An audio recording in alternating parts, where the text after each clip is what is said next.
Hello, I'm so happy I got a hold of you. Welcome back to another exciting episode of Lucious Showcase. I am Lucious T, and welcome to the final week of Action Hero Month. This week, we're taking a look at a great buddy comedy movie full of action. There's 4 of them, and you already know what it is. It is the title. Let's not waste any more time. Let's check it out. Lethal Weapon was a series of movies I loved, but I never saw any of them while they were current. Lethal Weapon 4 was the only one I even anticipated and saw in theaters. So a few years ago, my buddy Sean joked that I should review his copy of Lethal Weapon on SNES. And I said, no way, I'm not reviewing that, it's probably terrible. Well, joke's on me, so let's dive in. There's a lot of games out there, some of which you've never even heard of. That's where I come in. I'm Lucious T. I've been playing games since the age of 2, and I have no life. This is Retroactive. Lethal Weapon is a side-scrolling action platformer with a choose-your-own stage mechanic. You play as either Riggs or Murtaugh. Riggs is a little faster, while Murtaugh can jump higher. Other than that, they are identical. That extra jumping comes in handy though, so I much preferred playing as Murtaugh. Level 4 has fans and rope climbs that are much harder to do as Riggs. Hell, Murtaugh can ignore some of the stage mechanics because he jumps so high. And level 1 in particular has a few jumps that seem impossible as Riggs. Now the game is broken down into 5 stages. Even though the game is called just Lethal Weapon, it is clearly based on Lethal Weapon 3. The artwork is the same as the movie poster. Now each stage in some way relates to the movie and ends with a level boss, except for stage 3. Now like I mentioned earlier, you can tackle any of the first 4 stages in any order. Now stage 5 becomes unlocked once you beat the other 4. There are 3 different difficulties, and I started on normal, but quickly moved to easy since the only thing that changed is 1 extra health and 3 extra continues. Now this game has a lot of random BS in it, so the continues were needed. Riggs and Murtaugh have their own life bar and ammo count. There is no way to switch characters that I know of, except for dying. Now once you finish a level, you keep your current health, ammo, and character. So if you barely beat a boss with no ammo and 1 health left, you're gonna get wrecked in the next stage. Now once both characters die, you can continue the current stage. There are numerous checkpoints, so it is possible to get through the stage this way. Also, bear in mind that when you die and restart, you come back as the character you died as. So you get 2 Riggs in a row, or 2 Murtaughs in a row. Now stage 1 is an assault on the docks and a cargo ship. Stage 2 has you crawling through the sewers and activating switches. Stage 3 sees you storm a mall, kill all the baddies, and defuse a bomb. And stage 4, which is by far the worst stage, has tons of platforming and other hazard avoidance, using fans to reach places, sets of stairs activated by switches, and electrifying walkways. This building makes Nakatomi look like child's play. Now all the stages are fairly long and take some time to learn the layout. You need to learn where to go, what stage hazards to avoid, and certain things like bouncing on lifeboats. Now everything is manageable if you take your time. The more you rush, the more likely you are to get hit and lose health. And health units are far and few between, so the best method is don't get hit. Now like I said, your health never refills between stages, and fallen heroes don't come back without a continue. Now the final unlockable stage 5 is a shootout at the police station.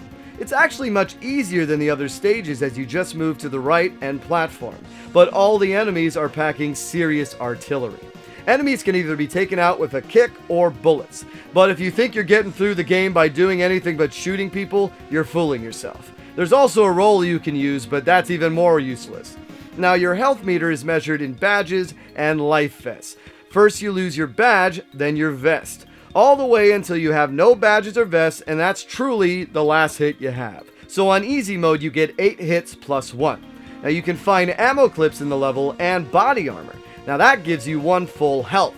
The nice thing about the armor is there is not a limit on it, so if you're good at not getting hit, you can rack up a big life bar. But it does start obscuring your view after a while. Good luck racking up that big health bar though, as this game is classic trial and error BS. You will find yourself walking into damage around every corner, enter rooms with people shooting or stuff falling on you. There are also certain pitfalls or traps that if you hit will reset you to the beginning of the area you're at. Spikes in the sewers or falling off a platform. Now this is actually very generous as you don't have traditional death pits like you find in most platformers. You only lose 1 health. However, there is also an arbitrary timer that haunts you the whole time too. It's there for no reason other than to make the game worse. And it leads to the third pickup that you can find scattered throughout the levels, which is extra time. It always starts around 5 minutes, but good luck beating a stage in that time. Luckily, if the timer hits 0, it doesn't mean game over. It just costs you 1 full health. It does, however, carry over to your partner. So if you die as Riggs with 4 seconds left, Murtaugh will spawn and immediately lose 1 full health. Now sometimes it's smarter to just let the timer run out so you can reset it and not worry about playing risky and getting yourself damaged unnecessarily. Now the game is still remarkably fun despite all this. Frankly, I was pretty surprised. The levels are all different enough, and while you need the manual to give you any idea what is going on, the platforming is tight, especially if you're playing as Murtaugh. The shooting feels solid, and you have good control of your fall. Now, there is fall damage, which I always hate in a game, but it does add to the charm, and it only costs you 1 health, though the fans in Stage 4 had me take fall damage sometimes that made no sense. I think it was a glitch. Now, movement is also solid when you're platforming on suspended levels, but for some reason, if you're jumping on regular ground or continuous sections of a level, your character stops dead in his tracks and then continues to move. It's a very strange phenomenon, as when jumping on floating platforms, your momentum never stops, but once you hit solid ground, it does. Also, like True Lies, you have movie stills before each level, but they don't tell you much. Thank God for the manual. Now, enemies also get progressively harder the deeper in the game you go, level-wise that is. So if you start on Stage 4, the guys will be harder than on Stage 1. There are multitudes of enemy types too, which is nice. Some stages even have stage-specific baddies. You have harpoon guys, single bullet guys, flamethrowers, projectile flamethrowers, smoke grenade launchers, diagonal shooters, 3-shot shooters, upward shooters, rocket launchers. They all take 1 to 2 hits to kill and can be a real pain in the ass when they edgeguard Smash Bros style. Still, each level has fun mechanics, and while it is very frustrating and I needed to put it on easy mode, I was able to beat it. And thank God I did, because the end credit scroll is amazing. First, they misspelled organized, and then they credit being sad and RoboCop 3, motivation, and then they just stop caring and just list other people and everyone else. It makes you wonder if someone ever saw this before the game shipped. I doubt many people have noticed it though, since the game is a real pain in the ass to beat. I was down to my last life on my final continue when I finally put this one to bed. But I'd say, of all the SNES action games I've played this month, this one might be my favorite. Go figure. Time for some Lucious metrics. Game design. Brutal, but doable. There's no bones about it, this game is brutally hard to get through. You can play the first 4 stages in any order, but if you want to see that elusive Stage 5, you need to beat all 4 stages. This means planning ahead. Like I said, Murtaugh makes Stage 4 much easier, and has to start Stage 1. But since you start the game as Riggs, it's smarter to tackle Stage 2 or 3 first. I guess it's a weak layer of strategy if you want to think of it that way. Now, levels themselves never wore out their welcome other than Stage 4, and with enough practice you can do it, and I like that Riggs and Murtaugh have different traits, though giving Murtaugh higher jumping's a little suspect, especially now. And I also think the kick mechanic was a little weak and unusable, but that's more of a comment on playability. Rough around the edges. It gets the job done, but there are some unforgivable oversights and then some annoying ones. The killing of momentum when you land does help you avoid the laundry chutes in Stage 3, but it also calls attention to itself too many times. I sometimes will jump in a game because I feel faster that way, and in this one, it slows you down compared to just walking.